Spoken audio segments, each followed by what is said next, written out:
The Mac Studio debuted with the M1 Max and M1 Ultra chip options in March of 2022, and Apple has not yet updated it to the M2 generation of chips. But if and when they do, they have no choice but to raise the price by at least 10%, if not more, and here's why. Now, I'm not going to be talking about leaked rumors or anything like that. This analysis is done completely by factual observations about Apple's pricing strategy. By looking at what Apple has done up until now with the M1 and M2 generation products, we can figure out how an M2 update to the Mac Studio will be priced. Let's get started. The first observation is that Apple generally doesn't lower prices of products after launching them. Apple will change prices when 1. A new generation product comes out to replace the older generation, such as with the yearly iPhone updates, or 2. Foreign exchange rates change significantly, causing prices to change in international markets. Just look at the mostly obsolete Mac Pro, which still hasn't gotten an upgrade to Apple Silicon. It still starts at $6,000. So the first conclusion we can draw is that Apple won't lower the price of other products like the M2 Pro Mac Mini if they update the Mac Studio to the M2 Max chips, especially if it's within the next year or so, as the M2 Mac Mini just came out a few months ago. Observation number 2 is that throughout all Apple Silicon Mac computers, Apple has standardized upgrade prices as much as possible. For base models with 512 GB of storage, the upgrade pricing is the same whether you look at the MacBook Pro, Mac Mini, or Mac Studio. For memory, getting an additional 8 GB to go from 8 to 16 GB, for example, always costs $200. Getting 16 GB extra from 16 to 32 or from 8 to 24 GB for the M2 MacBooks costs $400, and getting 32 GB more from 32 to 64 GB also costs $400, no matter the device. For the chip, upgrades that include 2 CPU cores and some GPU cores cost $300, while significant GPU-only upgrades cost $200, except for the paltry 2-core GPU upgrade in the M2 MacBook Air that costs only $100. Apple tries to keep a minimum upgrade price of $200 for core components of the chip, memory, and storage, or they wouldn't have tried to charge $800 per terabyte to go from 256 GB to 512 GB of storage. Only peripheral upgrades like 10 gigabit Ethernet or power adapters or the extremely small 2-core GPU upgrade mentioned earlier cost less. So conclusion number 2 is that we can expect upgrade pricing for a new M2 Max Mac Studio to be consistent with other products. Observation 3 is that Apple prices the tiers of its computers in line with the upgrade pricing as well. For example, the 13-inch MacBook Pro with M2 chip has a starting price of $1299. But if you configure it with 16 GB of memory and 512 GB of storage, like the base model 14-inch MacBook Pro with M2 Pro chip that costs $1999, the price difference is only $300. As we just observed, $300 is precisely how much Apple likes to charge for a chip upgrade that involves 2 CPU cores and some GPU cores, such as going from the 1016 M2 Pro to the 1219 M2 Pro.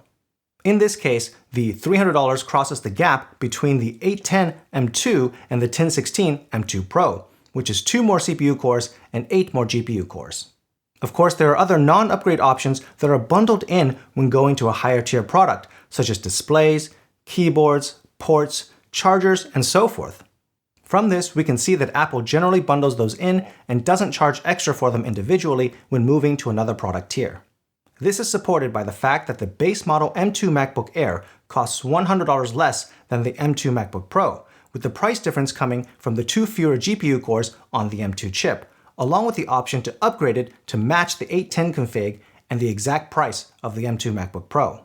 Even though the M2 MacBook Air lets you pay $20 extra for a 67-watt charger, the 13-inch MacBook Pro already has that included in its base price. Another example is going from the base M2 Mac Mini that starts at $599. By configuring 16 GB of memory and 512 GB of storage, the price becomes $999. This is again exactly $300 less than the price of the M2 Pro Mac Mini, which represents the cost of upgrading the chip from the 810 M2 config to the 1016 M2 Pro. This is also likely the reason Apple pushed the base M2 Mac Mini price down by $100 compared to the $699 starting price of the M1 Mac Mini. Otherwise, the component upgrade pricing would have to be inconsistent, or the M2 Pro Mac Mini would need to start $100 higher at $1399. So conclusion number 3 is that we can start from a lower tier product like the Mac Mini and use upgrade pricing to infer the starting price of higher tier products like the Mac Studio. All right, we're getting close now. The next 3 observations will be taken all together to form our final conclusion. Observation 4 is that the M2 Max chip already exists in the 14 and 16-inch MacBook Pro computers, along with upgrade pricing. Going from the 1219 M2 Pro to the 1230 M2 Max costs $200, in line with GPU-only upgrade pricing standards we observed before.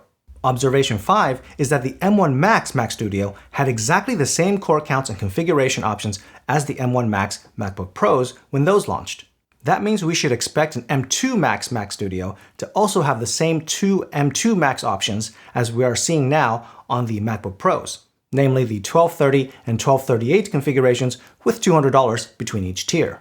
And finally, observation 6 is that the M2 Pro Mac Mini configured with the higher tier M2 Pro chip, 32GB of memory, and 512GB of storage, which should be just one step lower than the M2 Max Mac Studio base model, costs $1,999. Since the 1230 M2 Max chip is a $200 upgrade from the 1219 M2 Pro chip, that means the base model M2 Max Mac Studio, at a minimum, will be priced at $2,199. Remember that observation 1 means that Apple won't lower the price of the M2 Pro Mac Mini that just released a couple of months ago. In that case, there is no way the M2 Max Mac Studio can start at $1,999, or it would render the 1219 M2 Pro Mac Mini completely pointless. Apple has certainly considered the pricing strategy for a potential new Mac Studio to not conflict with the current products. $2,199, however, is a bit of an odd starting price. It's not impossible since the M2 MacBook Air starts at $1,199. However, you can see that as an upgrade to the M1 MacBook Air that is also still being offered, which starts at the nice round price of $999. Keeping the older version makes sense to hit a lower price point, but not in the middle of the product stack. Due to how the M1 Max Mac Studio trades blows with the M2 Pro Mac Mini, it's unlikely to be kept around if an M2 Max version is released. So that $1,999 starting price would also disappear. Also, once we get up into the $2,000 plus range, there are a few alternative starting prices that would look more round in Apple's portfolio. The first alternative is due to the 10 gigabit Ethernet that comes standard on the Mac Studio. Observation 3 showed that Apple ignores peripheral upgrades like ports when pricing their base models from one product to another. However, the pricing example shown previously was only a charger that was made free with chip upgrades even when not moving up product tiers, while 10 gigabit Ethernet is never included for free in any port upgrades. Therefore, it is certainly possible that Apple passes that along to customers, making the M2 Max Mac Studio start at $2,299. This would be exactly $1,000 more than the starting price of the M2 Pro Mac Mini, and would be in line with how Apple likes to charge $300 when going from one tier of product to the next, as we saw before. And this price would give more differentiation to the Mac Studio versus the M2 Pro Mac Mini. The second alternative is that Apple could decide to start the M2 Max Mac Studio at $2,499, making it a better round number and giving it even more differentiation from the Mac Mini.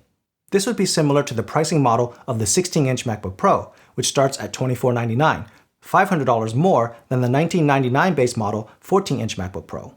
The $500 difference there actually includes the $300 chip upgrade from 1016 to 1219 M2 Pro, reserving $200 as the price difference for the larger 16-inch form factor and display. For the Mac Studio, they can't justify a $200 or $300 price increase based on the form factor itself. Yes, the Mac Studio has 2 more USB-C or Thunderbolt ports along with an SD card reader on the front, but those should not be priced as upgrades according to observation 2. And it being bigger isn't really a sellable advantage.